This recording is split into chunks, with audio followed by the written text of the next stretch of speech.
생애를 넘는 경험에서 지혜를 구하다의 제 172페이지 세상에 완전한 자기 사람은 없다 단원을 보겠습니다. 뭐 당연한 얘기지만은 사람들은 세상을 살면서 자꾸 어떻게 뭔가 한쪽에 무게중심이 기울다 보면은 그쪽으로 자꾸 이렇게 자기의 관심과 그 기대를 몰다 보면은 마치 어느 한쪽 한 사람 어느 한쪽에서 자기를 완전히 책임져 줘야 될 것 같은 그런 착각과 그래야 한다는 당위 그런 생각을 갖게 됩니다. 이런 것을 경계하고 우리는 어차피 인간은 세상에서 많은 사람들과의 교류 이렇게 소유하지 않는 그런 교류를 통해서 성장할 수밖에 없는 존재이고 어느 한 사람에 대한 그 사람이 위로 받드는 사람이건 혹은 언제까지 자기가 아래로 데리고 있으려는 사람이든 두 가지 다 공히 부질없는 생각이라는 것. 그건 마치 현실에서 그 신과 같이 그 자기를 그 우상을 숭배하는 것 그것이 헛된 것인 것 마찬가지입니다. 눈에 보이는 존재가 자기를 완전히 책임져 주길 바라는 그런 것과 마찬가지 부질없는 것입니다.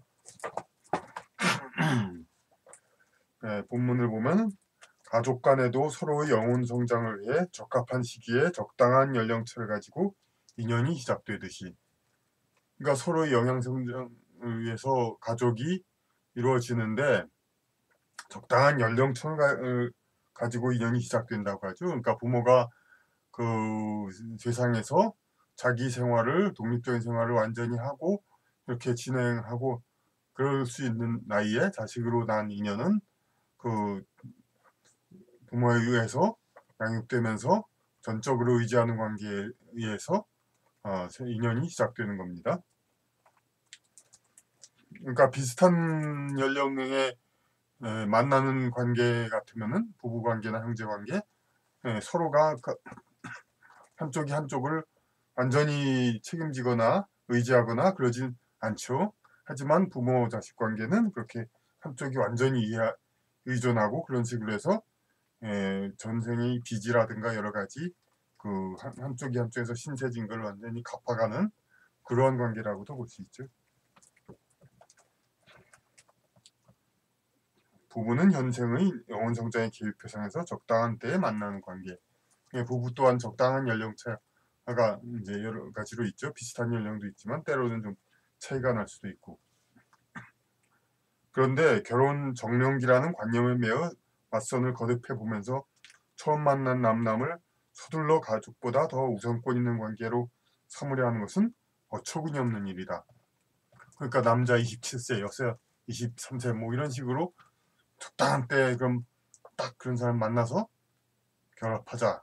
그렇게 해서 그때 만난 사람은 어떤 결혼이라는 제도하에서 기존의 가족들보다 더 가까운 관계로 삼아서 서로 같이 살자. 이렇게 인위적으로 하는 것이 실제로 겪어보시는 분들도 잘 안 되는 걸 느껴보셨지만은 그렇게 하려고 애를 쓰는 것 자체가 어처구니 없는 일이라는 얘기입니다.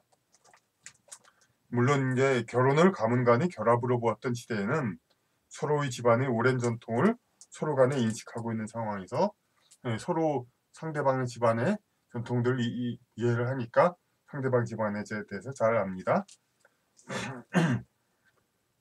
인식하고 있는 상황에서 성사되는 것이므로 비록 신랑 신부가 초면이라도 충분한 타당성이 있었다. 그러나 당사자들의 어울림을 중시하는 시대에 오늘날 서로의 집안 배경의 충분한 지원이 없이 이루어진 만남은 서로를 알기 위한 과정이 필수이며 혼인을 위한 지름길로만 여겨서는 안 된다. 그러니까 그래서 남녀가 서로 만나서 이건 당연히 서로를 알기 위한 과정이 있어야 한다. 이건 다 인식을 하죠. 오히려 옛날에 중매를 하고 서로를 알지 못하는 상태에서 서로를 알기 위한 과정, 교제 과정을 거치지 않고 결혼한 것을 오늘날 우리는 신기해하고 있죠. 결혼 상대자를 소개를 받았다고 해도 직장 등의 어느 장소에서 새로 알게 된 사람과 다름없는 출발점에서 교제를 시작해야 한다. 그러니까 똑같이 뭐 직장에서 알게 된 사람이 차 알게 되는 것처럼 그렇게 자연스럽게 알게 된다. 교제를 시작해야 된다. 그 말은 뭐냐면은 그러니까 그렇죠. 그러니까 뭐 그냥 처음부터 이 사람과 결혼을 해야 되냐 안 하느냐 만약 좀 안 하게 되면은 빨리 말자 뭐 이런 식으로 그러니까 그 염두에만 두고 자꾸 교제를 하다 보면 서로 상대방의 교제하고 서로 알아가는데 친해지는데 지장이 많습니다. 그러니까 아무런 선입감 없이 그렇게 되도록이면 그럴 수 있으면 좋겠다는 것이죠. 이 사람은 배우자 상대니까 뭐 어느 정도 이상 혹은 어느 정도 이하의 어떤 그 관계는 삼가야 하겠다. 뭐 그런 식의 여러 가지 생각 이런 거가 불필요하다는 거죠. 최대한 배제하는 것이 좋다는 말입니다. 인위적으로 정년기에 결혼하고자 노력하는 것을 소용없다고 할 수는 없다. 그러니까 지금 이제 인위적으로 이렇게 정년기에 남자나 여자나 이렇게 결혼하려고 노력하는 거 노력하지 말라. 뭐 이렇게 그럴 필요까지도 없습니다. 필요하면은 당연히 해야죠. 그런데 그것을 그 시기에 만난 사람이 반드시 자기와 아주 밀접하게 지내는 친령이라고 했죠. 그 궁합이 아주 들어맞는 그런 사람일 것을 기대하지는 말라는 겁니다. 그런데 반드시 자신과 궁합이 드러나는 친령을 만나기를 기대하고 배우자가 기존의 가족 이상으로 자기가 믿고 의지할 자가 되기를 기대하는 것은 안전하지 않다. 정년기 관념은 과거 귀족 가문에서 대를 잇기에 적합한 시기에 자식을 결혼시켜야 하기 때문이었다. 가부장의 권위로 자식을 정년기에 결혼시키는 상황에서 며느리는 가문의 수습 구성원이었다. 며느리는 인턴 구성원이죠. 아들의 입장에서 아내는 결코 부모와 가문에 우선하는 존재가 아니었다. 아내와 부모가 갈등이 생기면 가차없이 아내를 버려야 했다. 특히 우리나라 같은 경우 아내가 남편과 정말로 뜻이 잘 맞는 사람인가의 여부는 그리 중요한 것이 아니다. 그러니까 그 가문에 맞으면 그렇게 결혼시키고 그리고 그 귀족의 아들 자식은 자기 신의 아내가 자기하고 아주 딱 들어맞는 사람이 아니라도 괜찮습니다. 집에 그 며느리는 집에 들여놓고 그리고 바깥으로 다시 첩과 여러 가지 기생 이런 사람들을 사귀면서 자기 폭넓은 교제를 하면 되니까 꼭 그렇게 정년기에 들어맞은 사람이 맞이한 사람이 자기하고 아주 막 마음이 딱 맞는 그런 사람이라야 할 필요가 없는 거죠. 이제 물론 이제 며느리 들어온 사람의 운명은 많은 영향이 있겠지만은 어쨌든 귀족 자제 남자는 그 큰 비중 여러 여자들 중에 하나일 뿐이니까 큰 비중을 둘 것이 아니죠. 당사자 둘의 뜻에 따라 맺어지는 현대의 결혼은 반드시 사회적으로 편리한 시기에 해야 한다고 조바심할 필요는 없다. 현실적으로 부모보다 더 중히 여길 수밖에 없는 배우자를 굳이 부모의 입장에서 적합한 시기에 서둘러 맞이하려 할 이유가 없기 때문이다. 자, 그럼 174페이지.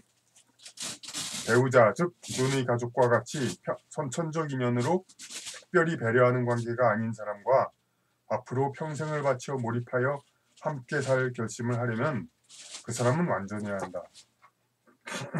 여기서 완전해야 한다는 건 이 글에서 완전해야 한다는 그 당위를 말하는 것이 아니라 그렇게 느낀다는 얘기죠.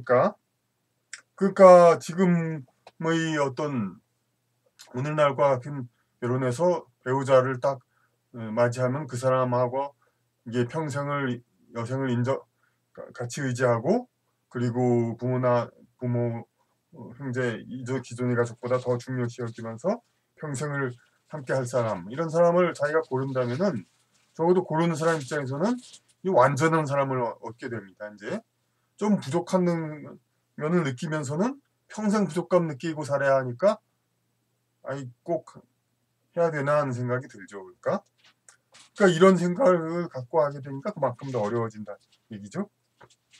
다행히 친령을 만나서 이해타산 없이 결합하면 좋겠지만 이제 스스로 필링이다는 아주 그냥 그 전기가 통하는 사이라면은 그런 거 따지지 않고도 결합하겠지만 그렇지 않은 경우는 자기 형편보다 나은 상대여야 남은 평생에 대한 우려를 하지 않고 받아들일 수 있다. 그런 이게 현실이라는 겁니다. 자기 형편보다 더 나아지는 이 사람 상대와 결혼함으로써 나아짐으로써 그 자기가 이제 결혼을 통해서 생활이 더 나아진다 느껴지지. 결혼하면서 자기보다 더 못해지는 상황, 이 상황에서 어떻게 이제 할 수가 있느냐 이거죠. 이 때문에 결합이 어려워지거나 상대방은 속아서 손해를 본 것과 같은 의식을 갖게 된다. 그러니까 둘이 결합하면은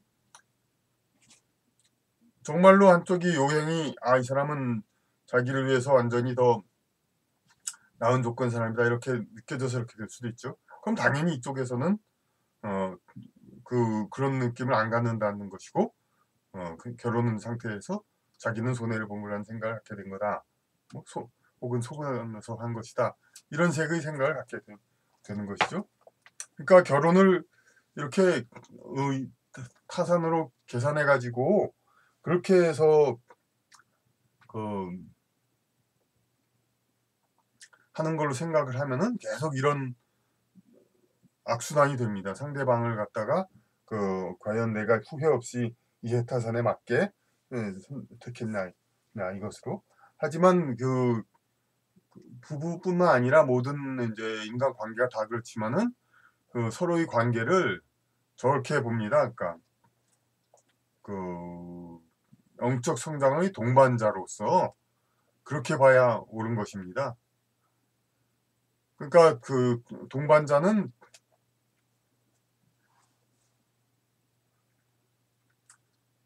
자기에게 가장 좋은 과제를 만들어주는 사람입니다. 그러니까 영적 성장을 위해서 자기의 현생에서의 인간 삶에 가장 안락한 삶을 제공해주고 그런 여건을 열어주는 그런 사람이 아니라 자신의 이번 인생에서의 부족함을 보완하기 위한 영적 성장과 교육을 받기 위한 미션, 여러 가지 과제가 있는데 그 과제를 가장 잘 설정해주는 사람, 그런 사람이 바로 자신의 이상적인 가장 배우자고 가까운 사람입니다. 그리고 이런 생각을 하게 되면은 자신에게 이렇게 연이어 매일 같이 과제를 주는 배우자, 이런 사람에 대해서도 불만을 가지지 않게 되죠. 이 사람은 끊임없이 나에게 과제를 안겨다 주고 나를 성장의 길로 인도하는구나. 이렇게 생각을 해야 됩니다. 그런데 상대방을 그러니까 자신에게 편안한 여건, 물질, 그걸 주는 사람이다. 이렇게 하는 걸로는 서로 항상 부족함, 불만밖에 없게 되는 거죠. 완전한 몰입을 전제로 상대를 택하는 상황에서는 비록 사랑이 느껴지더라도 장애가 있거나 특별한 사정이 집안에 있는 사람 등 현실적으로 몰입하기에 문제가 있는 사람과 사랑이 성사될 기회를 많이 잃게 된다. 이게 좀 모호하게 써 있습니다만 그렇게 그렇죠. 이제 서로 상대방 살다 보면은 동성이든 이성이든 상대방을 정말 동정 그 이상 차원으로 이 사람을 위해서 뭔가 좀 많이 일을 하고 싶은데 그게 현실적으로 어려운 경우가 있죠. 물론 가끔 가다 보면은 이제 비장애인이 장애인을 순수한 사랑으로 결혼해서 평생을 데리고 이렇게 살고 그런 얘기들 하고 있습니다만 대부분의 경우는 그렇게 하면 인생을 완전히 그쪽으로 몰입을 하라는 얘기인데 아무리 마음으로 이렇게 그런 저 사람을 위해서 일하고 하고 싶어도 그게 안 되죠. 그러니까 안 되는 포기하는 경우가 더 많죠. 근데 이게 완전 몰입이 아닌 그러니까 자기의 혈족이 아니더라도 자신이 이제 이렇게 완전하게 책임질 수 있는 그런 관계를 맺을 수 있다면은 과감히 그 관계를 맺을 수가 있는 겁니다. 그러니까 배우자라는 완전히 100% 자신을 몰입해야 되는 것이 아니라도 어떤 글쎄요, 우리 같은 법적으로는 뭐 입양이냐 뭐 그런 식으로는 가능하겠죠. 근데 그 회교권 같은 경우는 후처 그런 식으로 방식으로라도 어려운 사람에 있는 사람은 어떻게 자기가 뭐 전적으로 몰입해서 그로 책임지는 관계, 몰입은 아니지만 책임지는 관계로 받아들일 길이 있겠습니다. 상대가 자신에게 완전히 속해 있어야 하는 완전한 자기 사랑을 소유하고자 하는 욕망을 배우자에게서 찾으려 하는 것은 기존의 가족에게서 그것을 얻지 못하니 새로이 기존의 가족 외에서 찾으려는 것이다. 기존의 가족에서의 그 부족을 바깥에서 얻으려는 것. 인간은 누구나 그런 욕망이 있지만 세상에 완전한 자기 사람은 없다. 배우자에게 기대한 것이 무산되자 자식에게 절대적으로 기대하기도 하지만 자식도 이웃고 배우자를 가지게 된다. 그러니까 어떤 형제나 가족에서 불만이 있는 사람이 자기 와이프 결혼한 다음부터는 와이프가 집안이 자기네 원래 집안보단 더 나은 것 같고 어떤 다른 차원이니까 기존의 가족 형제는 이제 멀리하고 와이프에만 올인을 했습니다. 근데 그 사람도 역시 20년 살다 보니까 성격상의 문제가 있고 이렇게 여러 가지 힘듭니다. 근데 이제 그 대신 이제 와이프는 멀게 되니까 그 다음엔 또 아들한테 전적으로 기대를 하는데 아들이 자라가지고 이제 크면은 아들이 그럼 전적으로 부모 아버지만 분양하냐? 그렇지 않죠. 다시 또 배우자 얻어 가지고 여러 가지 다방면의 다른 사람들 관계를 넓혀 나가죠. 그러니까 전적으로 부모한테 할 수가 없는 것이죠. 그러니까 모든 사람은 다 얽히설키 돼 있는 그 관계들이죠. 자신에게 절대적으로 속하는 사람을 갖는 것은 옛 절대군주만이 누릴 수 있었던 것이다. 세상은 자기 책임하에 타인들과 도움을 주고받는 곳이다. 이거 책임은 자기가 지면서 타인들과 도움을 주고받는 것이다. 이렇게. 오늘은 뭐 다 특별하지 않은 이야기 가지고 어떤 과정상으로 판단원을 마쳤습니다.